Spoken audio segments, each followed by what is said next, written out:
Selamat datang di channel GINET, channel pembelajaran matematika, fisika, makro, dan Excel. Hari ini kita belajar tentang panjang kurva. Misalkan suatu kurva seperti ini, Y fungsi X ya. Nah, kita akan mencari berapa panjang kurva ini jika dimulai dari X1 sampai X2. Kalau kita ambil elemen pada jarak X ya, itu akan terdiri dari, ini kita perbesar dulu, ya seperti ini. Nah, di sini nanti ya kalau kita ambil arah vertikalnya itu dy, jarak dari elemen kecil ini tapi arah y. Nah, itu nanti panjang kurva ini adalah ds ya, jika dx ini kita anggap kecil.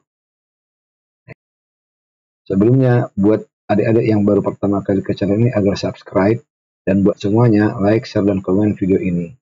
Baik, kita lanjut ya. Nah, kalau di sini nanti ds sama dengan ini ya, ds ya. Jadi lengkungan ini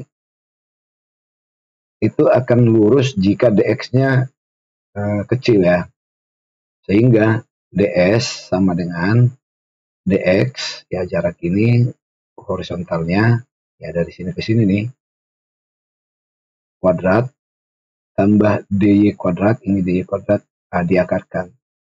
Ini segitiga Pitagoras ya.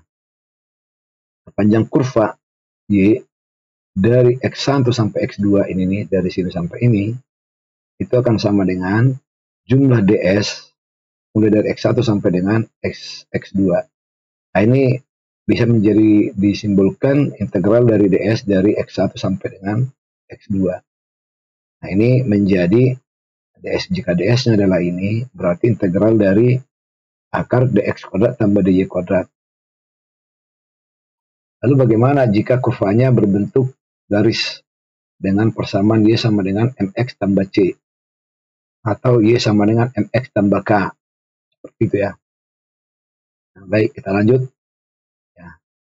Jika y sama dengan mx tambah k seperti ini, dan kita mencari panjang dari x1 sampai x2, maka dari persamaan ini kita akan dapat dy sama dengan m dx, sehingga ds-nya sama dengan ds yang ini ya, menjadi dx kuadrat tambah m dx kuadrat.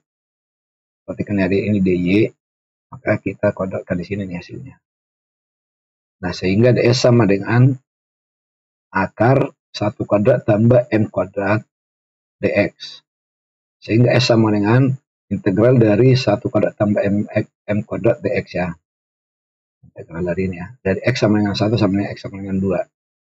Nah, itu hasilnya dx integralnya adalah x tambah c ya, dari x1 tambah x2, sehingga hasilnya menjadi sepertinya akar 1 kuadrat tambah m kuadrat kali x2 kurang x1. Nah, contoh nih, kalau y-nya sama dengan setengah x tambah 2 ya. Ya, perhatikan nih. Nah, berapa panjang garis ini jika x1 sampai x3? Nah, s-nya sama berapa ya?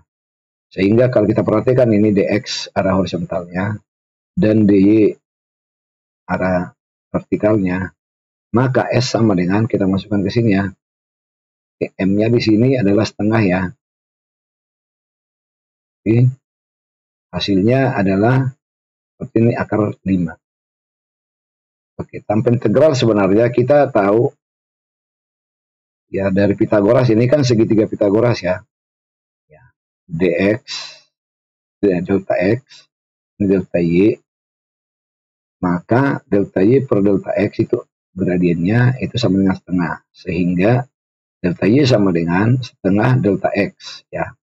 Delta y sama dengan ini ke atas setengah delta x sama dengan 1 ya, delta y 1, sehingga s-nya sama dengan delta x kuadrat tambah delta y kuadrat sama dengan akar 5.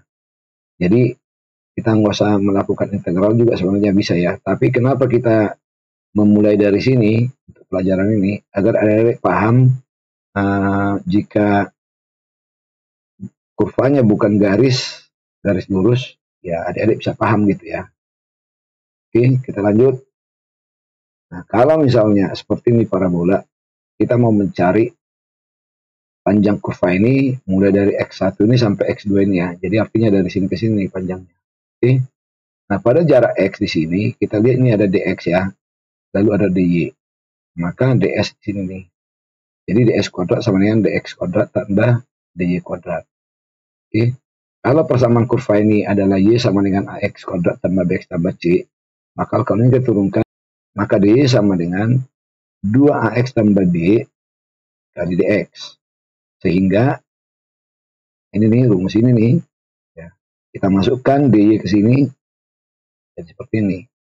Sehingga s sama dengan integral dari akar 1 kuadrat tambah 2x tambah b kuadrat dx. Nah, ini kalau kita selesaikan dengan pelajaran kalkulus integral ya, ini akan menjadi S sama dengan seperti ini ya. Ln, perhatikan nih, harga mutlak dari 2ax tambah b tambah akar dari 2x tambah b kuadrat tambah 1.